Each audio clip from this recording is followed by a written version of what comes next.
जितने लोग मैदान में लड़ रहे थे उससे ज्यादा लोग मैदान के बाहर खड़े होकर तमाशा देख रहे थे, लड़ाई का परिणाम सुनने की प्रतीक्षा कर रहे थे।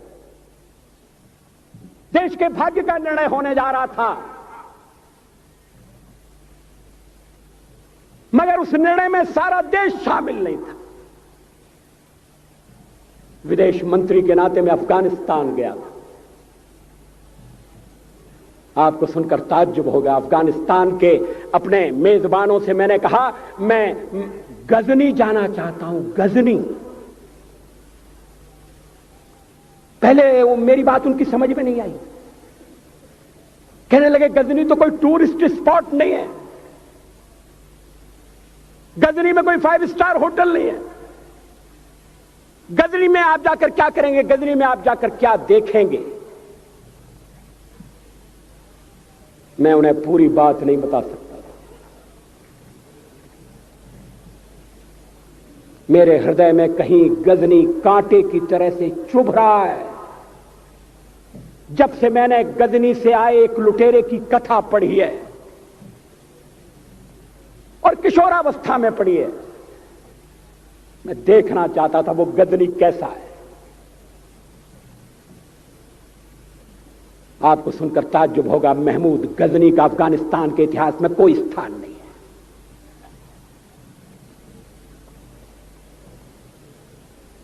गजनी छोटी सी जगह है, छोटा सा गांव है। कल्पना करिए सैकड़ों साल पहले वहां धूल उड़ती थी, झोंपड़ियां थी, मगर एक लुटेरा लुटेरों को इकट्ठा करता हुआ सोने की चिड़िया को लूटने के लिए चला आया। आपस की फूट से जो राजा है वो लड़ेगा, जो क्षत्रिय है वो लड़ेगा। हमने समाज के बहुत बड़े वर्ग को लड़ने के अधिकार से वंचित कर दिया। हमने उन्हें हथियार नहीं उठाने दिए। मार्शल नॉन मार्शल के आधार पर हमने समाज को बांट दिया। वो लुटेरा सोमनाथ के मंदिर तक चला गया। पुजारी देखते रहे। मंदिर की पूजा भक्तों को करना पड़ती है। मंदिर तो एक प्रेरणा का केंद्र है। मैं देशपांडे जी की तरह से नास्तिक नहीं हूं, मगर उनकी नास्तिकता में भी जो आस्तिकता है मैं उसका आदर करता हूं, उसका सम्मान करता हूं। वो जिस आत्मविश्वास से नास्तिक होने की बात कहते हैं, तो मैं उनसे कहना चाहता हूं वो सचमुच में नास्तिक नहीं है। जिसकी आस्तिकता है, जिसका विश्वास है, वो नास्तिक कैसे हो सकता है। विश्वास किसमें है ये बड़ी बात नहीं है, विश्वास है या नहीं। हमने समाज के बहुत से बड़े वर्ग को विश्वासहीन बना दिया।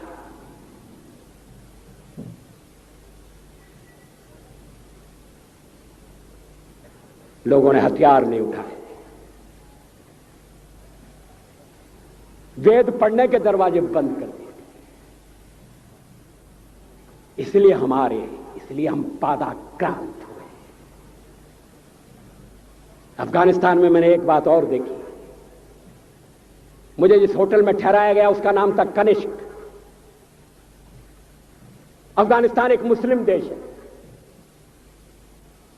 मुझे बड़ा ताज्जुब हुआ। मैंने कहा कनिष्क यहां कहां से आया। तो मेरे साथ अफगानिस्तान के विदेश मंत्री थे। मैंने कहा कनिष्क आपका कौन लगता है, कनिष्क से आपका क्या संबंध है। कहने लगे कनिष्क हमारा पूर्वज है, कनिष्क हमारा पुरखा है। He was one of our forefathers। मैंने कहा तब तो हमारे आपके पुरखे एक हैं।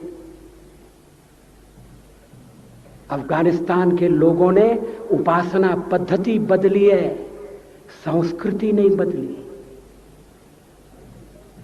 आज के भारत के परिवेश में यह सुनने के बाद थोड़ा विचित्र लगता है। हमारे यहां तो धर्मांतरण के साथ राष्ट्रांतरण होता है, ऐसा दृश्य दिखाई देता है। पड़ोसी देशों में ऐसा नहीं हुआ। अभी राम जन्मभूमि का मामला चल रहा है।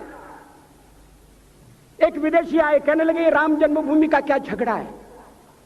हमने कहा इस पर विवाद हो रहा है कि श्री राम कहां पैदा हुए थे, और जहां पैदा हुए थे वो स्थान उनके मंदिर के लिए प्रयुक्त किया जाए या न किया जाए। वो इंडोनेशिया से आए थे, वो मुसलमान है। कहने लगे हम तो समझते थे कि राम के लिए सारे भारत में आदर होगा, सम्मान होगा। हमने कहा ये आपने कैसे समझा? कहने लगे आप तो इंडोनेशिया आ चुके हैं, इंडोनेशिया में बहुत से लोगों ने इस्लाम स्वीकार कर लिया, मगर श्री राम को विस्मृत नहीं किया, श्री राम को भुलाया नहीं। इंडोनेशिया के बाली द्वीप में 1 महीने रामायण की लीला होती है। मैं उस समारोह में जा चुका हूं। उस समय भी विदेश मंत्री मेरे पास बैठे थे। मैंने कहा ये रामायण ये क्या हो रहा है? मैंने कहा एक्सीलेंसी ये मंच पर क्या हो रहा है? कहने लगे एक्सीलेंसी आपको पता होना चाहिए। हमने कहा मुझे तो पता है मगर मैं जानना चाहता हूं। कहने लगे ये रामायण है, ये राम है, ये लक्ष्मण है, ये सीता है। हमने कहा इनसे आपका क्या संबंध है? आप तो मुसलमान हैं। कहने लगे हमारा संबंध बहुत पुराना है, हमारा तब का संबंध है जब हम मुसलमान नहीं हुए थे।